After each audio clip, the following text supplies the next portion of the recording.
Olá, Fiel. Olá, amigos corintianos. Bem-vindo ao canal Legado da Fiel. E hoje nós falaremos um pouquinho sobre nossos ídolos, né? Alguns dos nossos ídolos. É impossível falar sobre tantos jogadores de um clube de 113 anos de história, mas vamos tentar enumerar algum deles aqui, tá? Então, primeiramente, eu gostaria que vocês se inscrevessem no canal, que vocês dessem o like aí, compartilhassem e também ativasse o sininho e comentasse se conhecesse a história, se conhecer também. Isso nos ajudaria no nosso enriquecimento aqui da nossa conversa, ok? Então, o Corinthians desde o seu início teve grandes ídolos, jogadores realmente marcantes. Talvez o mais importante deles inicialmente foi o Neco, aquele jogador realmente que brigou demais pela nossa história. Tanto é que em 1912 o Corinthians estava quase numa falência e estava ameaçado de ser despejado de uma casa ali no Bom Retiro.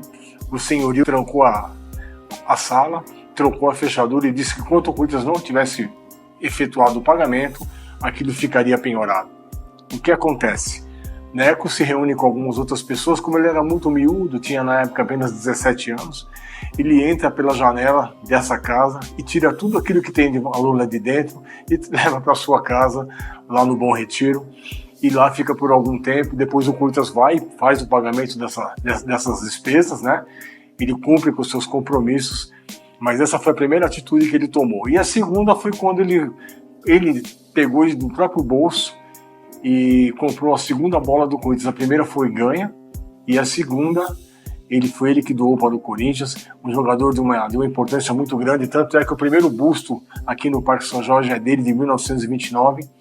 Ele é um jogador que jogou desde 1913 até 1930, depois passou a ser treinador. Aí, quanto tantos outros, como Servilho, que era o bailarino, como Roberto Belangeiro, como Baltazar, Luizinho, Cláudio, nosso maior artilheiro, um jogador de uma suma importância, que jogou nos 4 times grandes de São Paulo, mas é o nosso maior artilheiro até hoje.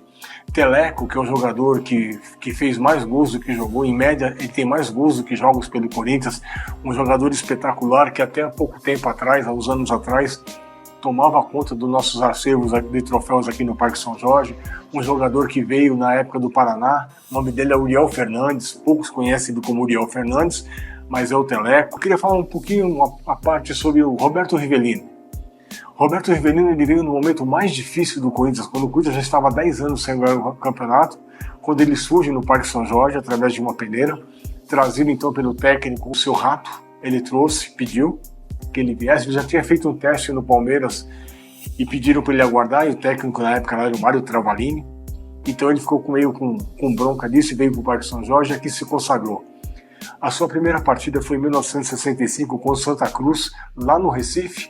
Ele faz o seu primeiro gol desse jogo, uma partida que o Corinthians ganha por 3-0.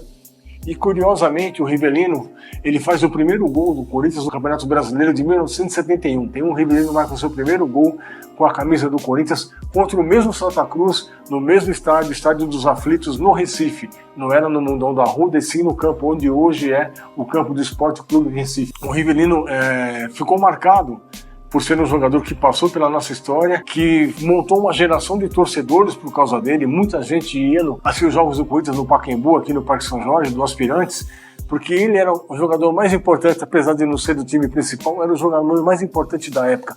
E era uma esperança muito grande que nós tínhamos nesse jogador para sair daquele incômodo jejum de 10 anos sem campeonato. Infelizmente ele não conquistou alguns torneios, por exemplo, o Torneio do Povo em 1971, quando o Corinthians ganha, na época do Internacional de Porto Alegre, no Mineirão, de 1-0, um gol dele de falta.